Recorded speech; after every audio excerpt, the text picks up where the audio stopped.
Hi guys, welcome to OCD Recovery once again, and on OCD Real Talk once again. The lads are here, and we thought we would talk about recovery techniques because that's a question that we often get on the Facebook group, in the WhatsApp groups, on coaching calls. That what are some techniques that I can use to bring anxiety down? What are some techniques I can do to deal with intrusive thoughts? So we thought we would just tackle that question and talk about some important recovery techniques and where that could be compulsive. Um, Paul Little, since you have graced us with your presence after so long, it's so good to have you again. Why don't you start off on this topic? What's your take on if somebody comes and asks you that, hey, Paul, what techniques can I use to deal with intrusive thoughts, for example? What would you say to them? Um, so I guess for intrusive thoughts and stuff like that, it's I would say obviously make sure that they have read the books because I think the books are going to make probably the biggest difference. The other thing I would tell people is just to make sure that they have a really good life structure. For example, going to sleep around the same time, making sure you're having a decent diet, obviously non-compulsively doing any of this stuff. Exercise is a good distraction. It's not going to help you necessarily recover, but it's a good distraction. And then I think that if someone's having a lot of issues with intrusive thoughts or body sensations, fear, stuff like that, it's good to set aside time to make sure that they're disputing their irrational beliefs non-compulsively, depending on where they're at. I would say if they're just starting their journey, like where they're recovering, they're working on things, maybe 5 days a week is good for a month. And then after that, you kind of just let it sit and be uncomfortable. But I think life structure is probably the most important thing. And then obviously education, like educating yourself on the Yeah. disorder so you can understand it. That Yeah, way, not when not they like doing a tackle it, master's, not like doing a master's degree in engineering to recover. That not that kind of education. yeah, 100%. So I think like what I quickly wanted to highlight also is on the sleep thing, because I think in the previous video, Mark also mentioned that. So with, for example, life structure and exercise, that's still something that's pretty much in our control, whether we choose to go to the gym, for example, or go for a run or something like that. That's still pretty much up to us. With sleep, especially if you have constant tired nerves or if you're theme is latching on to sleep, then that's something that's not entirely in your control, whether it comes or not. So just a little amendment to that note is also that if you're not able to sleep on time at the same time every day, don't try to control that. Don't think that, oh, my recovery is going off track just because I can't sleep on time. But yeah, just want to Yep. throw that in there. Elliot, if someone says Yeah, that, hey, Elliot, I am really triggered. I feel really triggered when I have an intrusive thought. I don't know how to calm myself down. What would your advice be to them? yeah. So in that situation, I'd just say you just need to wear it the best you can. Like, don't try and fight it off or resist it because, with OCD, like when you're trying to push against like negative emotions or thoughts or feelings, sensations and urges, OCD knows that you're scared of it, so it's just going to keep fighting back. So in that situation where you have the thought or the sensation, I know in that moment it feels so real and like every fiber of your being just wants to push it away, but you just need to be really like vigilant and careful that you're not like compulsively pushing it away because in fear example the fear is the exposure, right? And if you're pushing that away, then that's like essentially an avoidance behavior because you're saying that you can't stand it and you're trying to push it away and it just keeps on looping back and back again. So you just need to wear it the best you can. You don't really need to be so proactive with like trying to resist emotions. Like when you're resisting emotions and thoughts, you're saying that they absolutely shouldn't be there, but there's nowhere that says that they shouldn't be there. They're going to be there. And yeah, you just need to wear it the best you can. And yeah, as Paul said there as well, just gradually dispute your irrational beliefs. And as you do that, it gradually just starts to taper off. So yeah, that's what I'd say. I got this question twice on two different calls today, where it was like, when I get intrusive thought and I'm feeling triggered, what do I do in that moment? And there usually is not like a straightforward answer for that, because I think that people are usually looking for me to tell them that, when you're feeling this, say this to yourself, or do step 1, 2, 3, 4, 5, and you'll be fine. But chances are that if you're looking for specific techniques in the moment to deal with the trigger moment, you're most likely looking to compulsively bring down your levels of anxiety. And in that moment, like Elliot said, I think that's absolutely key. In the specific moment when you're feeling triggered, try to wear it as best as possible and try not doing anything about it. Let yourself feel anxious and panicky and terrified. The other thing I always highlight for people is that when you're triggered, try your best in that moment to not do compulsions, because the first impulse that will show up will be to do something compulsive, to do something to relieve the anxiety, to bring it down. And that is where we are then reinforcing for ourselves that I can't handle anxiety, I can't handle panic, I can't handle these sensations. So we constantly try to make them go away or try to, dissipate them in some way. Harley, what's up? Yeah. So I would going off what Elliot said about leaving it there and just like wearing it as much as you can. I know it's very hard to do that, but like Elliot said, it has to be done. And then something that helped me along my recovery journey was not only letting the thoughts be there, but then over time bringing the thoughts up on purpose, like conjuring them up on my own to help show my brain that, oh, okay, this isn't as scary as I thought it was. And by doing that, it really helped me bring the fear down a lot. By okay, I'm conjuring this up on purpose. That wasn't that nothing happened. Nothing bad happened when I thought about that. It wasn't as scary as I thought. And that's very hard to do as well. But over time, you will learn to eventually do that, and it'll just become second nature to you. You won't have that fear anymore. That fear response will come down and will eventually stop you from doing compulsions as well. And sometimes it takes like a few days for that fear response to come down as well, because and it can take a while sometimes as well, because often one of the questions that people ask is that, oh, I've done this exposure or this trigger thing has happened. It has been a few hours and I'm still feeling triggered, right? So then because there's literally no blueprint for how long anxiety will stay for some people. Even with me, like there were sometimes a trigger that would last for a few hours, and sometimes there would be a trigger that would last maybe a week or two or something like that. And it was literally, it varied from trigger to trigger, situation to situation. So you probably have to ride it out for as long as it takes, in a way, for it to go away. Sam, what insights are cooking up in your brain? Yeah, I think it mainly leads to, like we've talked about, is the desperate chase to get rid of a feeling.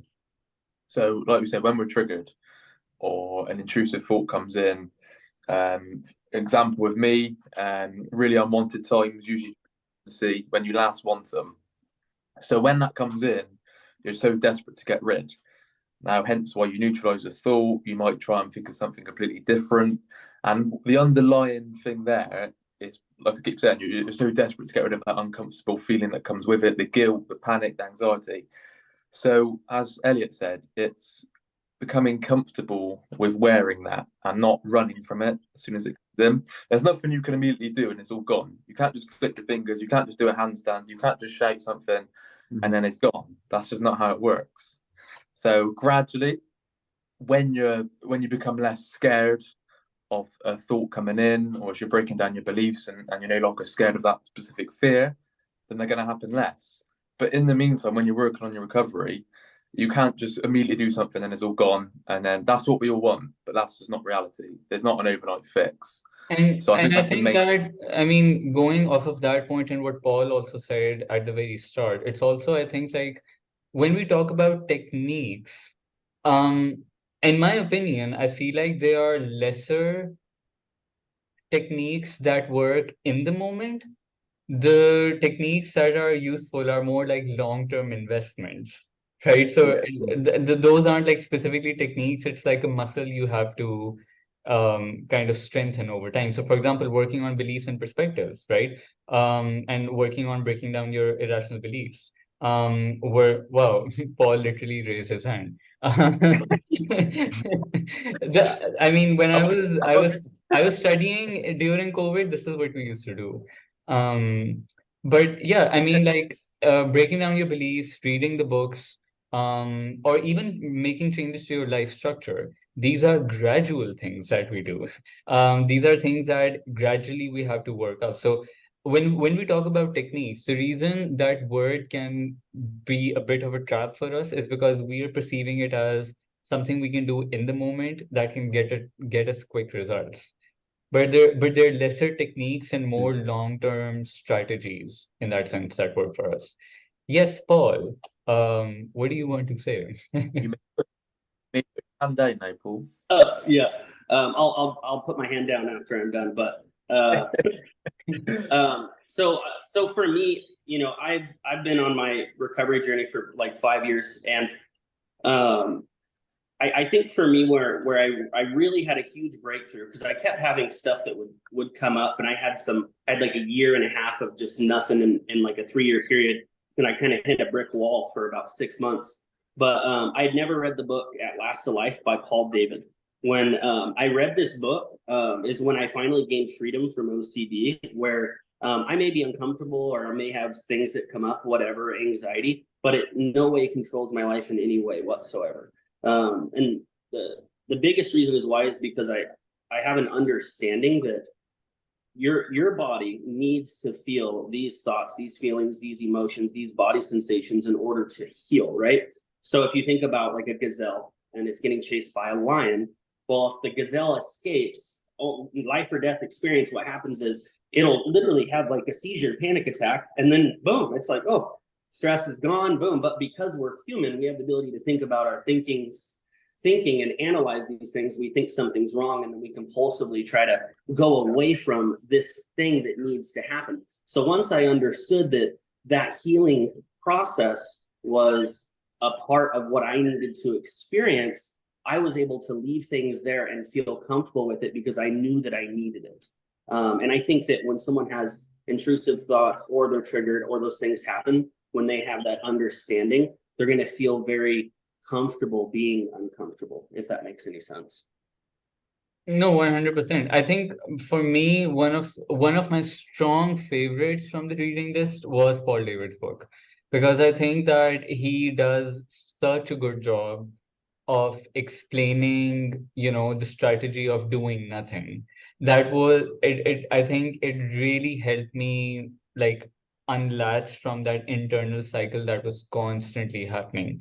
And it made so much sense. I was like, oh God, like why didn't I see this before? It makes so much sense. Why am I in this constant cycle of trying to fight the anxiety and the sensations away?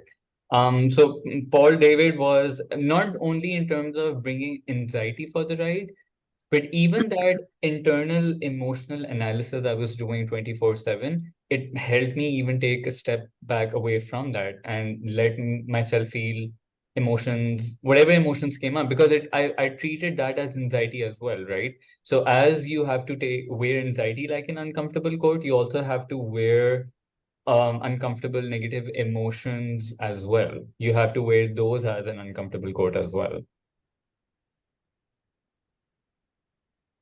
Whoever wants to say Yeah, I something. think another key point is not try and force something, to not try and force recovery, because it's so easy to do that. And it's obvious why we're so desperate to do that. But yes, it's good to set time aside for disputing or exposures or working on your fears, whatever you're doing. However, a big thing that helped me was taking my foot off the gas. Now, I didn't understand that at the time because I thought, well, look, I'm seeing a bit of progress, I'm seeing a bit of freedom. Why would I want to take the foot off the gas? That means I'm going to relapse. That means I'm going to have a setback. But actually, letting go, internally allowing the thoughts and the feelings and whatever sensation I was feeling, allow that to be there. Don't run from that. So all links into to not running away from it, not chasing the rid of a feeling. So yeah, taking the foot off the gas and just not trying to figure it all out at once, and then it's all done. Yeah. One thing I wanted to say too about that too. So I used to compulsively chase things that made me uncomfortable because I thought it was helpful, but that's just another compulsion. So I'd be like, oh, I'm gonna freaking do something really stupid that I shouldn't be doing for multiple days in a row to make myself uncomfortable, and it doesn't help. So it's good to push towards things to be uncomfortable, but just like you were saying, take your foot off the gas. Don't chase being uncomfortable. Just be uncomfortable when it happens. It's hard to find that balance, isn't it? That's where OCD can be so crafty. Yeah. So you're trying to work on it, then boom, it's counterproductive. It can happen so quickly. We had someone come in who had like I've been working for him for a while, and I think for maybe 8, 9 years, the only thing he was doing that he was told to do was just do exposure, exposure, exposure, exposure. And by this, and he was really going after it, right? He was one of those who was like, okay, I'm going to do whatever it takes to overcome this. And Like at looking this for a quick point, fix. yeah, and he was at this point, he was just totally fried. He was like, I'm just doing exposure, exposure, exposure, but I still feel so stuck in myself. And I still feel so paralyzed by this anxiety. So obviously that's where we had to help him break down his beliefs of what was it that he was exactly afraid of. So yeah. Hardy, do you want to add something more to that? No, I was going to say that I can relate to that a lot because that was literally me. Like I was just like constantly chasing exposure, exposure, exposure, trying to get some sort of relief, and I just wasn't working on my beliefs because I felt like the exposures were going to help me bring down my beliefs, but it or change my beliefs, but it just didn't, and it made me feel more disheartened of like my recovery. It made me doubt my recovery even more because I'm being told to do these exposures. I'm being told that exposures are meant to help, and like they did help for a little bit, but then after a while, it's like you become, what's the word? You become also almost immune to it. You that there's no, yeah, you're not getting that as much that high fear response you used to, but you're still stuck. And like you said, you need to work on the beliefs, and that's something that I needed to do. But it took me a long time to realize that because all you want to do, you're trying to do the right thing, but you're gonna end up doing the wrong thing as well at the same time, if that makes sense. So it's like Sam said, you've got to find that balance of on your recovery journey as well. You've got to find that balance. Yeah, I can really relate to that as well because my main theme is obviously HOCD. For like those of you that don't know, and I was like really compulsively chasing exposures. You know, like trying to look at guys, like like go into like gay friendly areas, that sort of thing. And I think with the chasing the exposures, like that's where fear can come in because you think that if you're doing the exposure wrong, you think that you're going to be stuck, and then you think you need to keep on doing the exposures again and again. But like Hardy said there, they're not the gold standard. So the only reason you're really scared of like doing the exposures wrong is because you're just scared of being stuck for the rest of your life, and you're scared of the fear. So you're just scared you're doing it wrong as well. So it's very sneaky there with fear of fear and chasing exposures. So yeah, OCD always just tries to dig in those moments. So it's just important to be like wary of that. Yeah. The difficult thing is it's going to doubt absolutely everything. So whatever you're told, like even the tools, it can doubt. Like it can doubt an Albert Ellis book. It can doubt anything that if it's slightly taken out of context, and OCD can just twist it and go, oh, no, that's not going to work for me now because it doesn't relate to my specific fear. So it's going to try and attack everything. And even with life structure, let's say you're exercising more, it can go, well, I'm exercising too much. So it's going to try and get you on everything. And that's how crafty it is. So it's just finding that balance, isn't it? Finding that with the moderation and not just doing the extreme. But sometimes you've got to take the risk and not know if you're doing a compulsion because I think you need to try and live normally. I remember when one of my first calls with Rob and I was trying to do all the exposures, he was just like, yeah, just live normally. You don't need to be like on a treadmill in the gym trying to stare at every guy like down the road trying to do all the exposures. Like I must have looked so stupid. He just said you just need to just try and live normally. And I know that there's no line in the sand about like what you should do right and what you should do wrong. Imagine if there were multiple restraining orders against Elliot that this strange guy is just staring at me constantly. No, I mean like, and again, think about it. Like sensory motor OCD, I think, Paul, you can relate to this. I mean, that's I think one of the perfect examples where exposures specifically targeting sensory motor OCD don't exist because it's just driven by primarily by your beliefs. Yes, the adding life structure, or like for example for Nick, giving up video games, giving up smoking, those things were cutting out those compulsions acted as an exposure, but specifically towards like the sensations that you are noticing, there's no exposure for that because you are in the exposure constantly because you are feeling those sensations. So then in that way, what is it that one can do? Obviously, the only natural answer is it's the beliefs that are driving that cycle.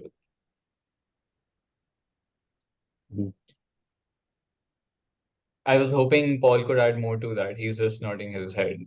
Sorry, I'm on mute. No, I mean, so with sensory motor OCD for me too, like I remember, so I probably spent like 20 grand on hypnotism, counseling, all this crap to try to make it go away. And they're like, oh, just accept it. Just if you're breathing, you should just meditate all the Well, time. And I was so just like wait, meditating, like I just have a quick question. I just have a quick question though, because I've never looked into it very deeply. Like if you are trying to be, if you're trying to get yourself hypnotized, like what's going on over there?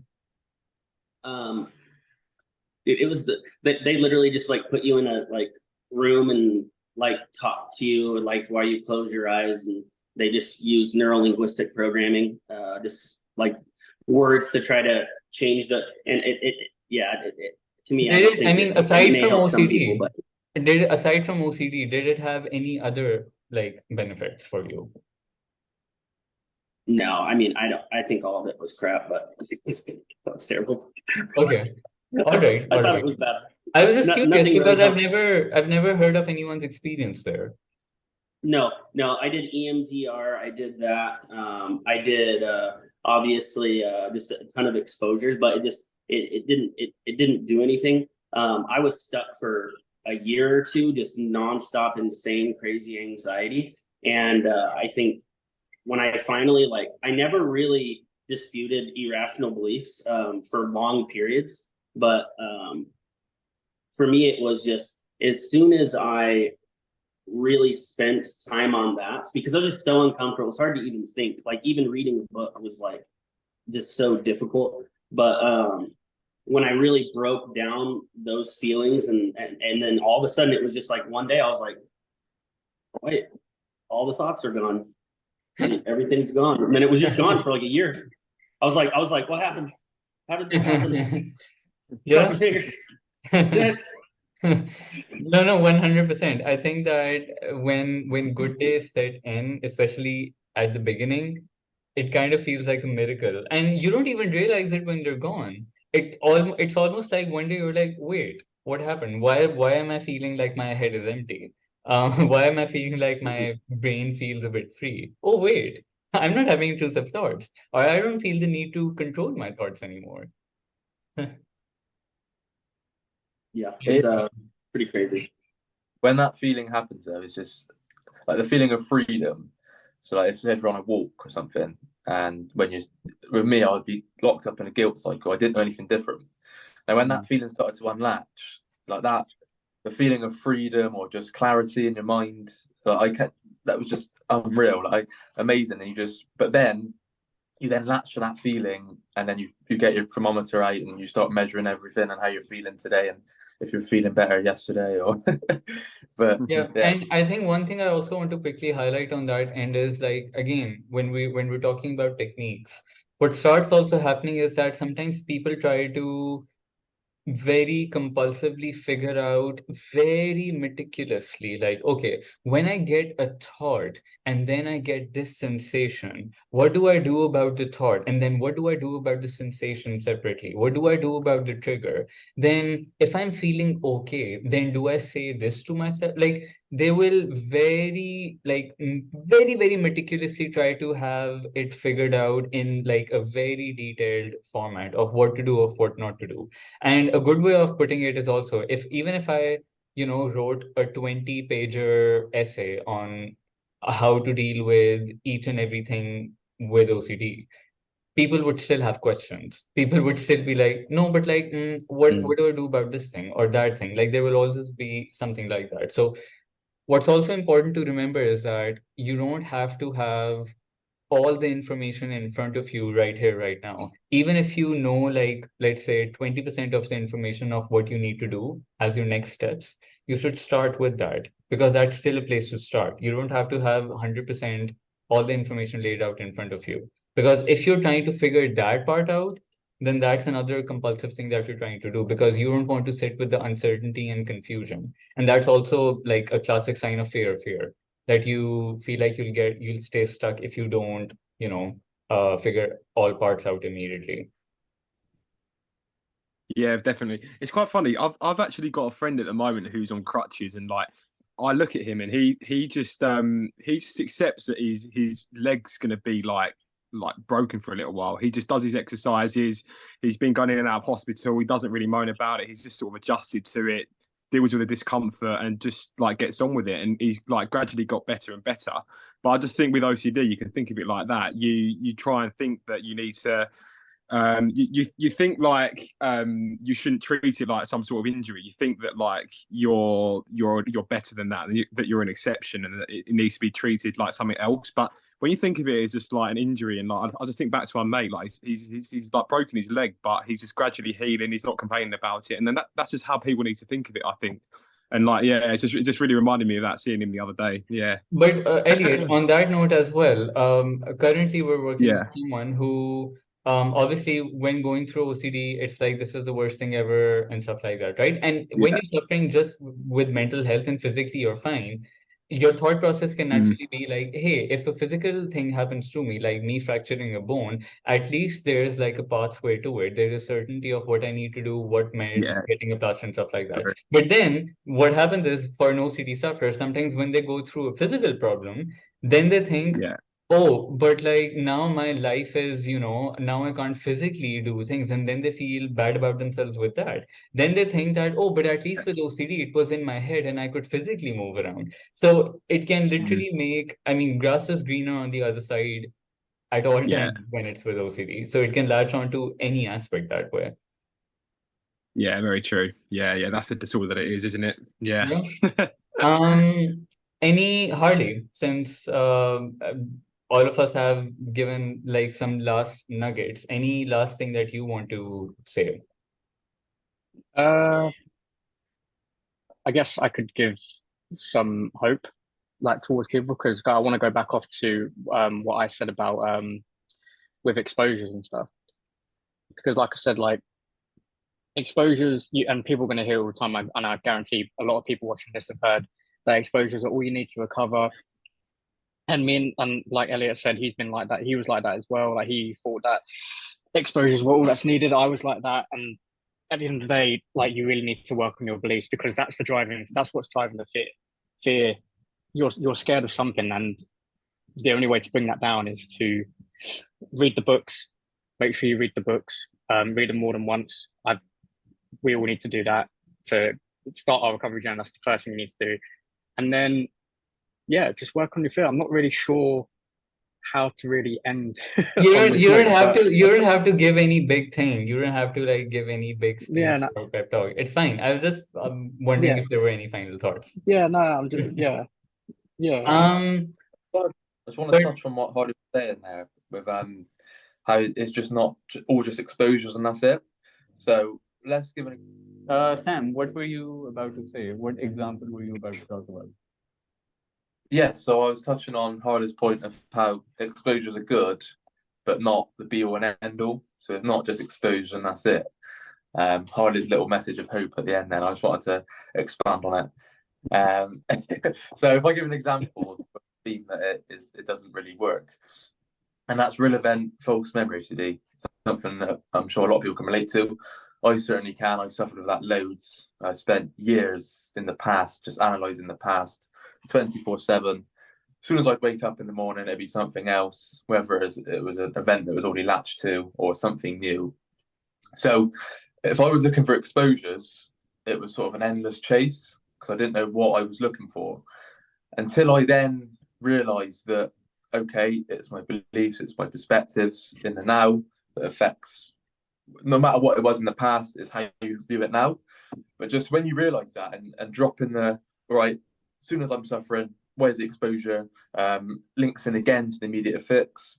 But yeah, I just wanted to touch on that. It's not just exposure, there are other points to it. Yes, they're very helpful, but being open to it's not just exposures and that's it. And if it don't work for me, then that's it. I'm hopeless, I'm stuck. So yeah, just being that there are other ways of dealing with stuff and not just being rigid on one method. Yeah, I wanted to say one last thing when we're talking about like tips or stuff like that. So with intrusive thoughts, the really cool thing about intrusive thoughts, like if people are really struggling with them, is they're like your roadmap. So when you have an intrusive thought, what happens is that's obviously your fear, right? So what I would do in those moments, if it's something that would come up multiple times, I would put it in my notes on my phone to know when I do disputing, this is what I need to work on. This is what I need to look at. Now, if the mental compulsion, the rumination is still occurring, you know that it's something that still needs to be worked on. Well, if it goes away and you don't have a mental compulsion and you're just feeling the thoughts, the feelings, or just having those sensations, it's because your body's going through that healing process. The only reason I wanted to point that out is because if you can take something that's super negative and make it into a positive, where it's like, oh, I'm having an intrusive thought. Oh shit, guess what? This is my thing. This is the thing that I need to look at. And then once you look at it over periods of time, you'll start to see it dissipate. And then if you're then something else will come up. Those mental compulsions are the next step, right? But then once it's gone, then it's just you feeling those feelings and working through that healing process. That's a really good point you bring up, and I think that's very important to highlight for people as well, because when people are like, "Oh, I'm going to have a setback" or things like that, and I think the word that you used over here was really important, which was a roadmap, right? I as like your guiding map of like where you need to go. Often when I'm like doing calls with people, I and it's especially at the start of their journey, I do tell them to make like a list of compulsions they think they're doing and a list of fears or beliefs that they think they have, right? And that provides us a good roadmap of where they need to go, what direction is, I mean, what are their next steps, right? And again, even if you're having a setback, even if you're feeling triggered again after some time, that is a good indication of what are some of the weak areas that need a little bit more polishing up. Yeah, I like that. I like that analogy. Yeah. All right, guys. So we were thinking of discussing how you can get stuck in analyzing the past in the next real talk. But if you have, for people who are watching, if you have any other suggestions, let us know. But I think, yeah, good talk today, as always, guys. Nice to have you over here. Cheers, guys. So Take have a care. lovely See you guys again, soon. guys. See you Have a next lovely week. evening. Bye bye. Bye.